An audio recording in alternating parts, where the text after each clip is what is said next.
Halo, ini dari kelompok 3. Kami akan menceritakan singkatan dari novel Kavar van der Wijk yang dikarang oleh Buya Hamka. Ayo simak ceritanya. Assalamualaikum, saya Restu Putro dari kelas 12A2 ingin membacakan salah satu novel yang sangat terkenal, yakni Tenggelamnya Kapal Van der Wijk. Kita mulai saja ceritanya. Kapal Van der Wijk. Di bab pertama ini menjelaskan tentang anak orang terbuang. Kita mulai cerita dari Tanah Padang ini dengan background cerita sedikit keislaman dan masih melekat akan adat kerajaannya. Ada seorang anak 19 tahun yang sedang termenung, kita sebut saja pendekar Sultan. Dia orang yang kaya namun ia mempunyai tante yang serakah dan egois. Hampir seluruh harta pendekar Sultan ini ia habiskan dengan alasan kalau dia lebih tua dia lebih berkuasa.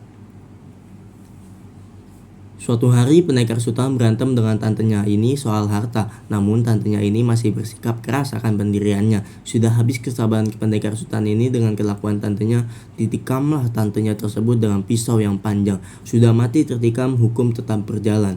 Pendekar Sultan dibuang selama 15 tahun. Di umurnya menginjak 20 tahun, dia sudah dipenjara. Singkat cerita, pada umur 35 tahun, ia telah bebas.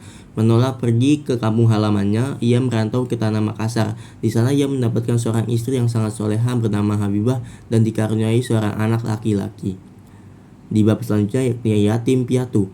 Anak laki-laki tersebut bernama Zainuddin. Ia tumbuh sangat pirang sekali, namun di masa ia sedang bersenang-senang, di umur 9 tahun, ia sudah ditinggalkan oleh ibunya, Mak Habibah. Berat sekali menerima berita tersebut. Anak yang polos itu belum mengerti apa-apa, dibujuk oleh Mabase, pengasuhnya. Zainuddin tumbuh dengan kasih sayang ayahnya yang seorang yang sangat mencintai Zainuddin. Tumbuhlah Zainuddin sampai remaja. Dia sudah mengerti banyak hal, namun naas sekali Zainuddin. Sudah ditinggal ibunya sejak umur 9 tahun, ia mendapat kabar kalau ayahnya meninggal dalam keadaan sembahyang. Sedih, sungguh sedih sebagai Zainuddin. Ternyata ayah Zainuddin ini sangat besar cintanya. Disiapkan uang untuk Zainuddin sebagai warisan dari ayahnya. Mak Base memberitahu di mana warisan itu berada. Namun Zainuddin menolak warisan tersebut dengan alasan yang tersebut uang tersebut untuk hidup berdua dengan Mabasya dan tidak mau dinikmati sendiri, namun negeri nenek moyang. Tumbuh besar Zainuddin di Makassar. Dengan niat dan pemikirannya, ia ingin melanjutkan mimpi ayah ibunya untuk menimba ilmu sebanyak mungkin. Kebetulan di Tanah Padang kelahiran ayahnya itu sudah banyak sekolah agama. Dengan niat yang kuat, ia berpamitan dengan Mabase untuk merantau ke tanah kelahiran ayahnya, Padang. Menaiki kapal menuju Padang dengan berat hati meninggalkan Mabase seorang. Selanjutnya, tanah asal.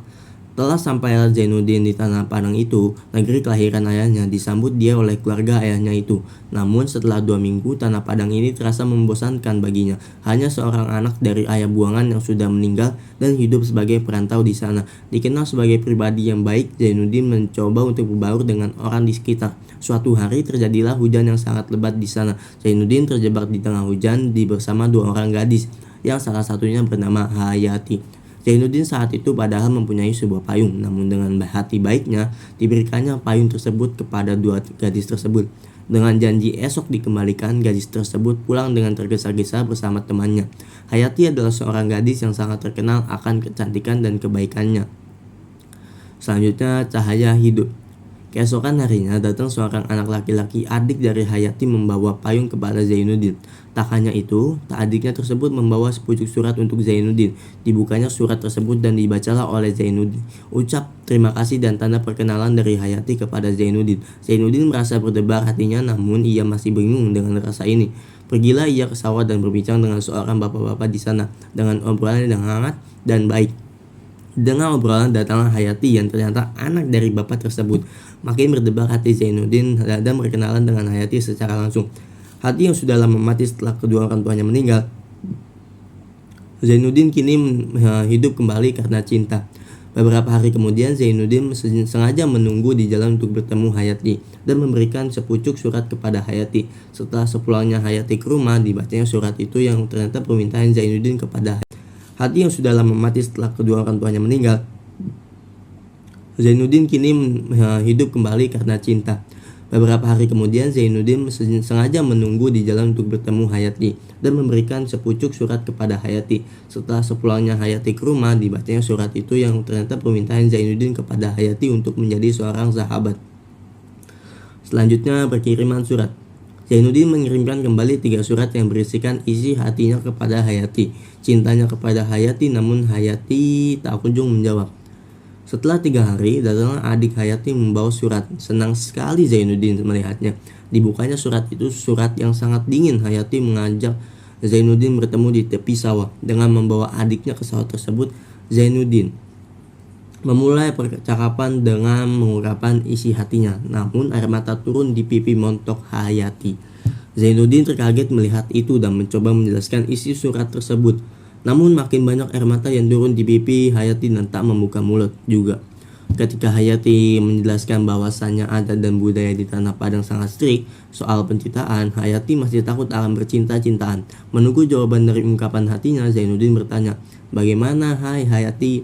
Hayati menjawab dengan berat hati, "Maaf, aku menolaknya dengan rasa sakit dan hati yang mati kembali." Zainuddin menyuruh Hayati dan adiknya untuk pulang dan Zainuddin pergi ke pendopo. Ia tidur dan meratapi nasibnya yang ditolak Hayati. Tak lama kemudian, datanglah adik Hayati menghampiri Zainuddin. Ternyata Hayati siap menerima resiko dan ada di sini dengan menerima cinta Zainuddin. Zainuddin hidup kembali dan sangat gembira akan berita tersebut. Terima kasih. Wassalamualaikum warahmatullahi wabarakatuh. Akan melanjutkan cerita dari Couple Van der Wijk. Pada bab 7 ini berjudul Pemandangan di Dusun. Persahabatan kedua orang muda itu kian lama kian bersinar dalam dusun kecil itu. Di dusun, belumlah orang dapat memandang kejadian ini dengan menyelidiki sesakma dan adil. Orang belum terdengar cinta yang suci. Yang terdengar saat ini pindah dari mulut ke mulut. Ialah bahwa Hayati, kemenakan DT, telah bermain mata mengirim surat oleh orang Makassar itu. Perempuan-perempuan berbisik-bisik melihat Hayati mandi di pancuran karena sangat naik darah karena perbuatan itu merendahkan derajat mereka. DT sangat tidak sanggup mendengarkan, lalu DT mencari Zainuddin saat malam hari.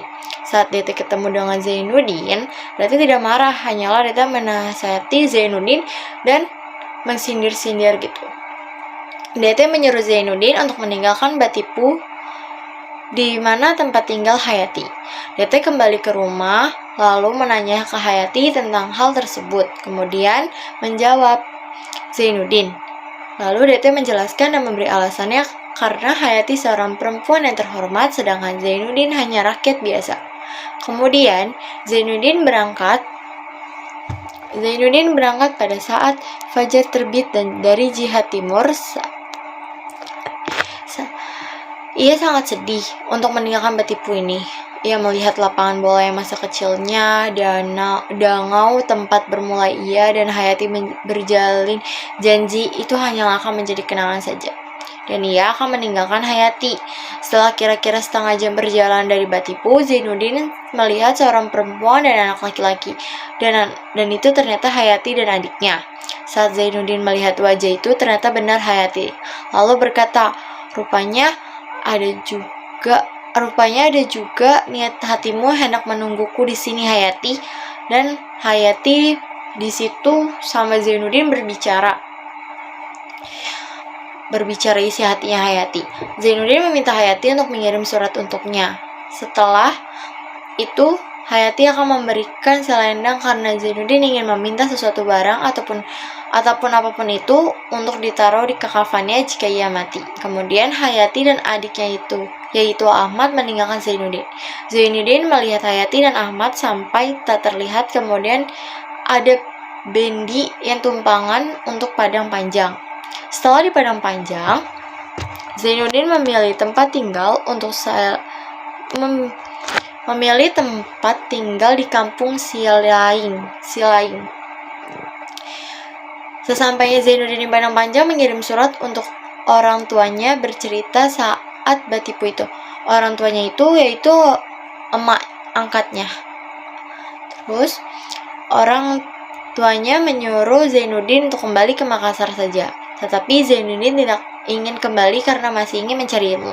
Beberapa hari kemudian, hari Jumat, Hayati mengirim surat ke Zainuddin yang diantarkan oleh Ahmad. Dalam surat tersebut, Hayati memberitahu bahwa mempunyai sahabat di Padang Panjang. Hayati juga memberitahu kalau dia sudah berhenti sekolah. Zainuddin membalasnya di hari yang sama. Isi surat tersebut kalau Hayati masih beruntung dalam nasibnya daripada ia. Di hari Jumat itu juga Hayati mengirim surat kepada sahabatnya Khadijah berkata kalau di sana ada seorang yang sering Hayati ceritakan yaitu Zainuddin, dan Hayati akan bertamu ke rumah Khadijah di waktu yang dekat karena saat ini Hayati tidak boleh sembarang keluar rumah kecuali memang ada sangat kepentingan. Pada saat itu ada acara pacu dan pasar malam di Padang Panjang. Nah, di situ ada balasan dari Khadijah dan Zainuddin sudah datang diantarkan oleh seorang anak kecil. Khadijah membalas surat itu serta mempersilahkan Hayati untuk main ke rumahnya dan mengajak ke pacuan kuda dan pasar malam. Khadijah menyuruh Hayati untuk meminta izin ke orang tuanya, lalu Hayati mengirim surat ke Zainuddin untuk memberitahu karena diperbolehkan oleh mamanya untuk pergi ke Padang Panjang untuk mengunjungi pacuan kuda dan pasar malam selama 10 hari, dan ia akan tinggal di rumah Khadijah. Pada hari Jumat, Hayati dan mak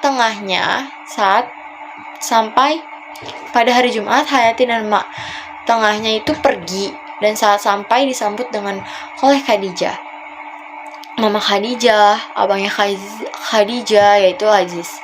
Saat ingin pergi ke pacuan kuda dan pasar malam, Hayati memakai pakaian yang tertutup, sedangkan Khadijah sebaliknya. Lalu Khadijah memberikan pinjam baju untuk Hayati, karena Hayati sama Khadijah tuh berpakaiannya beda. Kalau Khadijah tuh yang kayak tertutup dengan adat istiadatnya, tapi Khadijah tuh beda. Lalu Aziz mempersona melihat Hayati yang sangat cantik. Sesampainya ia lalu menonton kuda dan terlihat ada Zainuddin yang heran dengan melihat pakaiannya Hayati. Dari kejadian itu, sudah 10 hari Hayati dan mak tengahnya di Padang Panjang dan akan kembali ke Batipu. Aziz ternyata tertarik pada Hayati. Khadijah memberitahu itu melalui surat, dan Khadijah memberi saran bahwa Zainuddin itu bukan seorang suaminya, tetapi sudah mengatur hidupnya Hayati. Hayati sangatlah bimbang. Kasian ya. Setelah dari surat tersebut dikirim oleh Khadijah, beberapa hari kemudian di dalam rumah tangga Khadijah tidak lama timbang-menimbang. Segera saja sepakat ingin hendak meminang Hayati untuk Aziz. Pada waktu ditentukan, mufakat keluarga Aziz akan menyampaikan ke kaum kerabat Hayati. Kemudian tidak langsung meminang karena banyak sekali mama-mamanya yang belum datang. Aziz kembali lagi ke Padang Panjang, sedangkan Zainuddin sedang mencari ilmu, dan kemudian Zainuddin mendapatkan surat dari pamannya yang memberitahu bahwa mak angkatnya sudah meninggal dan akan ada warisan untuknya dan menyuruh untuk diambil. Zainuddin membalas surat tersebut bahwa kalau warisan itu disimpan dulu saja oleh pamannya. Kemudian Zainuddin mengirim surat untuk Engku Dete atau Mama Hayati dan untuk keluarga besar Hayati. Dalam surat itu Zainuddin bilang bahwa ia meminta restu untuk ia dan Hayati. Dari surat tersebut Zainuddin tidak menerangkan kalau dia sudah kaya dengan warisannya yang diwarisi oleh mak angkatnya. Surat tersebut menerangkan kalau dia sudah kaya dengan warisannya yang diwarisi oleh mak angkatnya. Surat tersebut diterima oleh Batipu saat 2 hari utusan Aziz kembali ke Padang Panjang. Terima kasih. Assalamualaikum warahmatullahi wabarakatuh. Assalamualaikum warahmatullahi wabarakatuh. Saya Muhammad Ferdian akan membacakan ringkasan novel yang berjudul Tenggelamnya Kapal Van der Wijk yang dikarang oleh Buya Hamka. Saya akan membacakan bab 13 yang berjudul Pertimbangan. Inti dari bab ini adalah terjadinya musyawarah di dalam rumah yang besar. Dalam acara ini juga, sebelum dimulainya acara dengan memotong 4 ayam dan dibentangkan tikar pandan putih. Dalam acara ini berisi petinggi keluarga rumah dan untuk membicarakan Hayati yang akan dilamar oleh Aziz, orang dari Padang Ujung, dan juga membicarakan asal-usul Aziz dan juga melakukan doa. Terus yang kemudian bab 14 yang berjudul pengharapan yang putus. Pada suatu ketika Zainuddin mendapatkan sepucuk surat, dan ternyata surat tersebut dari keluarga besar Hayati yang berisi penolakan akan dirinya untuk meminang Hayati, karena keluarga Hayati sangat berteguh dengan syarat adat istiadatnya, yaitu harus memiliki uang sebesar 3.000, sedangkan Zainuddin tidak mempunyai apa-apa. Yang ia punya hanyalah hati yang tulus. Zainuddin yakin bahwa Hayati ini menolak bukan karena ia tidak cinta kepadanya, akan tetapi ia menolak karena syarat dan adat istiadatnya dari hati.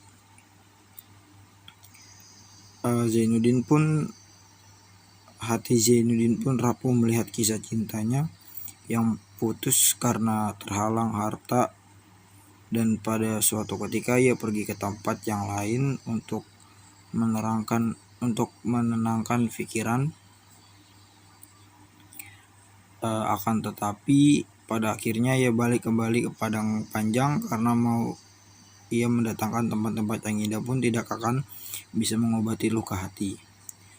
Kembali Zainuddin ke perempuan tua tersebut, lalu ia ceritakan kenapa akhir-akhir ini ia termenung lesu akan surat yang ia dapat.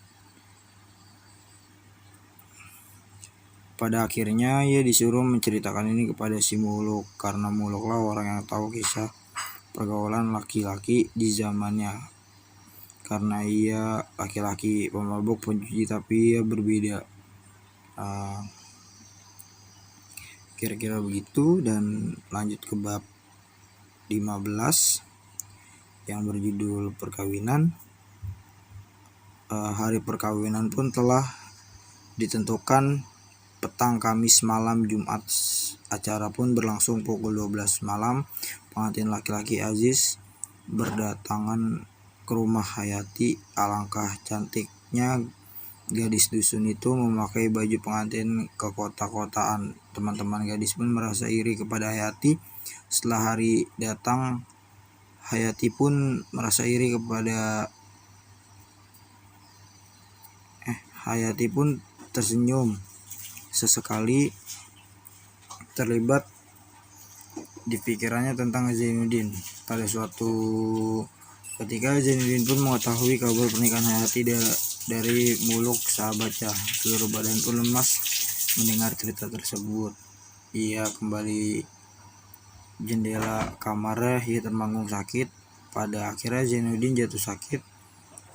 Telah dipanggilkannya dukun untuk mengobati sakitnya, naik tak kunjung sembuh karena Mamak dan Muluk takut ia meninggal. Dipanggilkanlah ia dokter untuk memeriksa keadaan. Dokter yang sudah tua usianya pun mengerti apa yang diderita Zainuddin, mengigau akan hal yang ia rasakan. Pada suatu ketika dokter tersebut meminta untuk didatangkannya orang yang selama ini ia panggil. Sekian segitu. Dan untuk bab 16 menempuh hidup. Setelah usai rasa sakit Zainuddin masih dikasih kesehatan dan kesempatan untuk memperbaiki kehidupannya. Ketika Muluk dan ibunya balik dari pasar, ia mencari Zainuddin karena Zainuddin tidak ada di kamarnya. Ternyata Zainuddin pergi ke tempat sunyi akhir-akhir ini, dan dia duduk di atas batu yang di bawah air mengalir. Dia termenung dengan kisah hidupnya. Suatu ketika Muluk pun menghampiri Zainuddin yang sedang termengung. Walaupun ia lebih tua dari Zainuddin, tapi ia udah banyak perjalanan panjang tentang kelamnya hidup. Ditanyalah Zainuddin sama Muluk, kenapa kamu masih termengung? Zainuddin termengung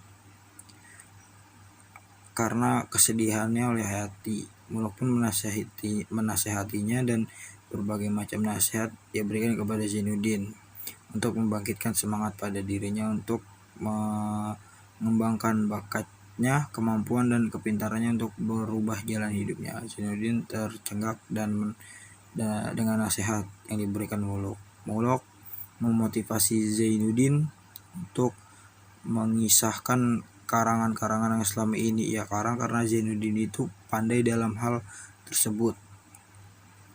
Dan untuk bab 17, jiwa pengarang. Ditinggalkannya Pulau Sumatera oleh Zainuddin masuk ke tanah Jawa, medan pejuang penghidupan yang lebih luas. Sesampai di Jakarta, Zainuddin menyewa sebuah rumah kecil di suatu kampung yang sepi bersama sahabatnya Muluk. Dari sanalah dia mencoba menyudahkan karangan-karangan yang terbengkalai, terutama di bagian hikayat. Dia mengirim karangan-karangan tersebut kepada surat-surat kabar harian dan mingguan, dan karangan itu ternyata diterima dengan baik karena bahasanya yang halus. Lalu pada suatu ketika Zainuddin mencoba untuk menghentikan mengirim karangan-karangannya, maka datanglah surat dari Hopredaktur meminta karangan yang baru karena langganan-langganannya telah mendesak. Mengapa minggu yang lalu tak ada karangan dari letter Z? Jika dahulu dia sendiri yang pergi ke kantor surat kabar mengatakan diterima dengan dibolak-balik lebih dahulu. Sekarang redaksi surat kabar itulah yang datang meminta karangan kepadanya. Beberapa minggu dan hari memberikan honorim yang pantas. Bahkan dalam masa-masa yang tidak lama kemudian, direktur dari suatu surat kabar harian telah datang ke rumahnya menawarkan pekerjaan menjadi redaksi dalam surat kabar itu, spesialis mengatur ruangan hikayat, roman, dan syair. Tetapi ia tidak mau karena ia mempunyai cita-cita lain. Setelah dia tahu bahwa buah panahnya telah menjadi perhatian umum, mengertilah dia bahwa inilah tujuannya. Salah satu karangan atau syair dari Zainuddin yaitu, di belakang kita berdiri satu tugu yang bernama nasib. Di sana telah tertulis role yang akan kita jalani. Meskipun bagaimana kita mengelak dari kejauhan yang tersebut dalam nasib itu, tidaklah dapat tetapi harus patuh kepada perintahnya. Kemudian ada bab 18 yang berjudul surat Hayati kepada Khadijah. Isi surat pertama yaitu Hayati ternyata telah membaca sebuah hasil karangan yang dibuat oleh inisial letter Z, dan dirinya pun menyadari bahwa penulis surat tersebut adalah Zainuddin. Ia terkejut karena ternyata pemuda yang lesuh dan miskin itu ternyata punya imajinasi yang tinggi sampai Hayati meneteskan air mata saat membaca karangan, dan ia mengajak Khadijah untuk membaca buku tersebut juga. Surat kedua Hayati untuk Khadijah.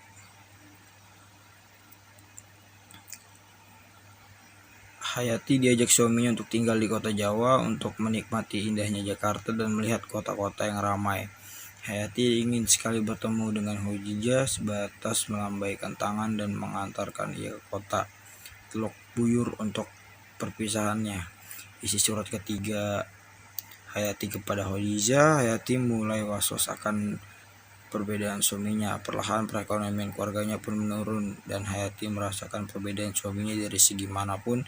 Ia hanya bisa mencurahkan kekhawatirannya kepada adik iparnya yaitu Khadijah. Sekian dari saya. Assalamualaikum warahmatullahi wabarakatuh. Assalamualaikum warahmatullahi wabarakatuh. Nama saya Indah Nurhaliza dari kelas 12 DI 2. Saya ingin menceritakan novel tentang Hamkat tenggelamnya kapal Van den Wijk. 1. Klub Anak Sumatera. Sore ketika Hayati sedang duduk bersama suaminya, ia mendapatkan surat undangan dari klub Sumatera pada malam itu. Mereka datang ke klub. Walaupun terlambat, Zainuddin menukar namanya menjadi Sabir. Zainuddin telah berubah, bukanlah Zainuddin yang penyedih hati, tetapi Zainuddin yang tenang penuh senyuman. Dan pada acara klub Sumatera tersebut, Sabir alias Zainuddin itu memberitahu atau memperkenalkan sahabatnya yaitu Aziz dan Rangko Hayati di depan tuan-tuan. Zainuddin bukanlah Zainuddin yang dulu lagi. Sekarang ia terlihat gagah dan jernih dengan pakaian yang mahal. Pergaulan di kota Surabaya pun amat luas dari kaum kalangan pengarang dan kaum kalangan penggerakan. Wartawan-wartawan, pemimpin-pemimpin, rakyat tiap-tiap rembukan menolong rakyat yang sengsara. Pekerjaan amal senantiasa Zainuddin yang diikuti banyak orang. Zainuddin atau biasa disebut Sabir. Sabir atau Zainuddin mempunyai sahabat yang bernama Muluk. 2. Rumah tangga. Rumah tangga Hayati dan Aziz baru disadari bahwa rumah tangga mereka adalah rumah tangga yang cuman kesenangan harta tetapi tidak kesenangan dari hati. 2 tahun pergaulan pernikahan mereka, lama-kelamaan Aziz bosan dengan keadaan rumah tangga yang dengan sifat Hayati yang terlalu lemah lembut dan keagamaan. Beda dengan apa tabiat Aziz yang ia mau, yaitu perempuan yang bersifat kekota-kotaan dan bisa meneguk air kelezatan dunia bersamanya. Hayati adalah perempuan yang teguh dalam pendiriannya. Walau bagaimanapun haluan suaminya kepadanya, akhirnya hubungan rumah tangga mereka perlahan pun runtuh karena sifat kebosanan Aziz. Aziz menjadi salah pergaulan. Ia suka meminum minuman khamar dan suka bermain judi. Bukan orang penzina dan meminum khamar, pencopetan dan maling saja yang bisa disebut sampah masyarakat. Tetapi orang-orang inilah yang halus dan berbahaya di masyarakat, yaitu orang yang menikah cuma dengan kehausan hawa nafsu. Kesetanan bukan menikah karena untuk beribadah kepada Allah. Aziz adalah laki-laki yang suka mencari kesenangan di luar rumah. Dia tidak pernah berhenti mencari kepuasan selama di dunia. Orang-orang seperti Aziz ini lah yang gampang sekali menyebutkan talak atau fasik dari mulutnya, karena perkataan tersebut dianggap ringan olehnya. Dan sejak saat itu, hubungan suami istri mereka pun hanyalah hubungan akad nikah dan bukan lagi akad hati. 3. Hati Zainuddin. Zainuddin termenung di tempat yang sunyi sambil ditemani oleh sahabatnya yaitu Muluk. Sambil termenung melihat kisah percintaannya dulu yang gagal bersama Hayati. Dan termenung melihat nasibnya yang dulu yang sengsara. Dan semasa Aziz dan Hayati tinggal di Padang Panjang, Aziz menjadi terlilit utang piutang. Di mana-mana harta emas benda yang ia berikan kepada Hayati habis lenyap untuk membayar utang. Zainuddin sahabatnya pun juga tak henti-henti untuk membantu Aziz untuk melunasi semua hutangnya tersebut. Walaupun Zainuddin dulu pernah dicaci maki oleh Aziz, tetapi dia tidak hiraukan itu. Aziz dan Hayati pada akhirnya diusir dari rumah sewanya karena sudah lebih dari 3 bulan yang tidak membayar sewa rumah. Wajah Aziz pun pucat. Akhirnya mereka berdua berjalan ke rumah Zainuddin untuk menceritakan semuanya. Dengan ia mendengar keluh kisah sahabatnya, akhirnya Aziz dan Hayati tinggal di rumah Zainuddin. Tak lama kemudian, Aziz jatuh sakit dan masih dengan sabarnya Rangko Hayati mengurus suaminya. Pada akhirnya Aziz pun meminta izin kepada sahabatnya untuk membalas budi atas kebaikannya. Ia ingin merantau mencari pekerjaan di luar kota dan menitipkan istrinya untuk tinggal bersama sahabatnya. Sampai ia bisa membalas budi kebaikan Zainuddin, baru ia menjemput istrinya itu kembali. 4. Dekat tapi berjauhan. Sejak Aziz merantau untuk mencari pekerjaan, Hayati lah yang mengurus pekerjaan rumah Zainuddin. Tetapi Hayati merasa ada yang perbedaan dengan Zainuddin, karena ia terlihat dingin oleh Hayati. Pada suatu ketika, Hayati penasaran dengan sebuah kamar yang dari awal sudah dipesankan kepada sahabatnya Muluk untuk tidak memberitahu kepada siapapun tentang isi kamar tulisnya tersebut. Tetapi pada saat itu, Hayati terus penasaran dan akhirnya sahabatnya Ini Muluk memberitahu semua kepada Hayati dengan membuka kamar Zainuddin tersebut. Untungnya Zainuddin tidak lagi berada di rumah. Terkejutnya Hayati melihat isi kamar tulis Zainuddin ternyata banyak karangan-karangan yang ia tulis tentang kisah kehidupannya. Hayati tidak kuat melihat ini semua. Ternyata sampai sekarang pun Zainuddin masih mencintai dirinya. Dan ia terkejut melihat lukisan yang dibuat oleh Zainuddin, yaitu lukisan sosok Hayati pada masa mudanya. Setelah melihat isi kamar tersebut, Hayati balik lagi ke bilik kamarnya. Ia termenung. Ternyata selama ini Zainuddin tidak pernah lupa akan dirinya. 5. Surat cerai. Beberapa bulan kemudian, Aziz mengirimkan surat kepada Zainuddin selama ia merantau di kota Banyuwangi. Ia juga belum dapat pekerjaan, dan di dalam surat tersebut, Aziz meminta maaf atas perbuatan semasa dulu sampai sekarang terhadap dirinya karena ia telah merebut Hayati, dan pada surat tersebut dia ingin menyerahkan hak yang seharusnya ia dapati semasa dulu, yaitu memiliki Hayati dengan sepenuhnya. Karena cuma itulah balas budi yang bisa ia kasih untuk membalas baiknya Zainuddin terhadapnya. Dan teruntuk Hayati, Aziz mengirimkan surat kepadanya atas permintaan maaf selama menjalankan pergaulan pernikahannya. Ia sering dicaci maki oleh Aziz, dan pada akhirnya Aziz mentalak satu Hayati sekarang. Hayati bukanlah istri dari Aziz, dan kemarin pagi ada berita oleh pelayan hotel ada seorang pria yang merantau telah menumpangi 1 minggu lebih di hotel tersebut, telah membunuh diri dengan meminum 10 obat, dan pada akhirnya polisi diberitahu orang tersebut datang dari Surabaya, berasal dari Sumatera Barat.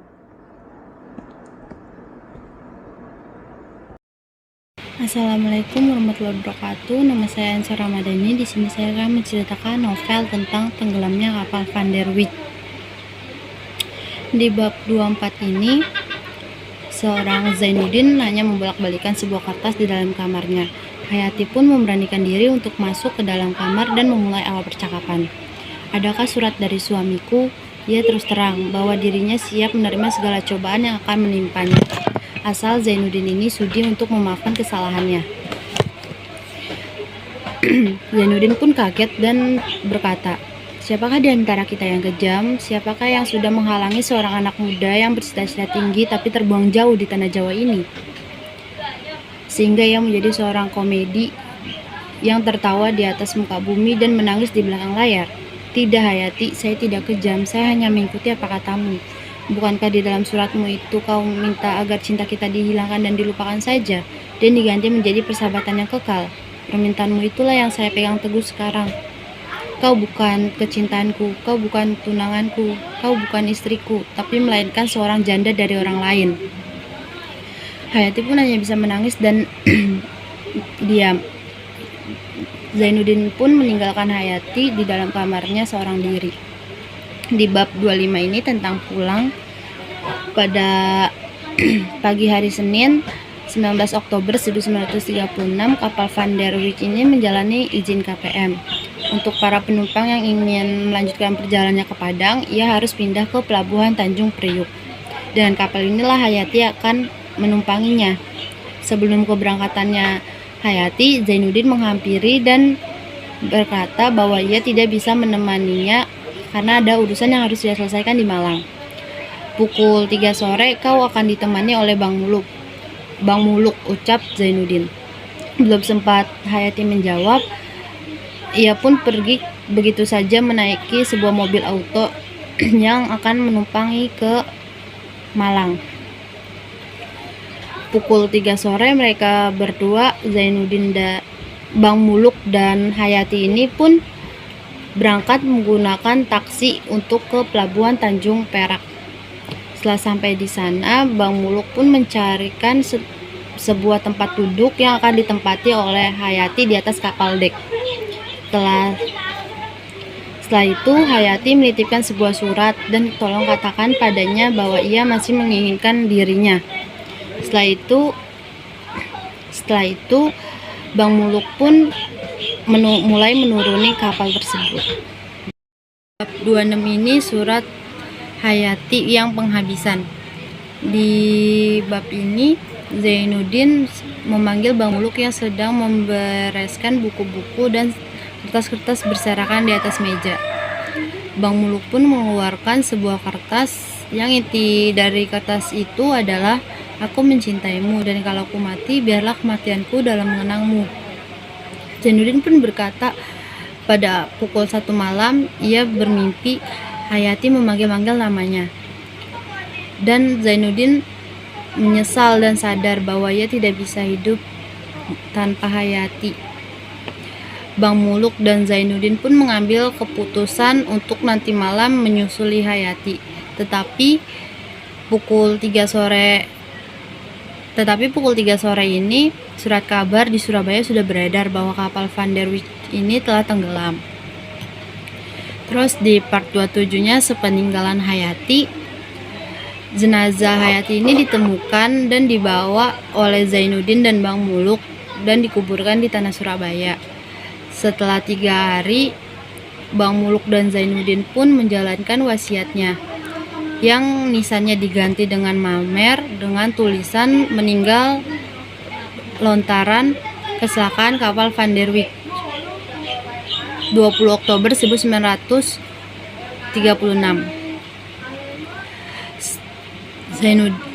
Berhari-hari Zainuddin pun mulai melupakan kejadian tersebut dan ia mulai menuliskan karangan-karangan dan cerita hikayatnya.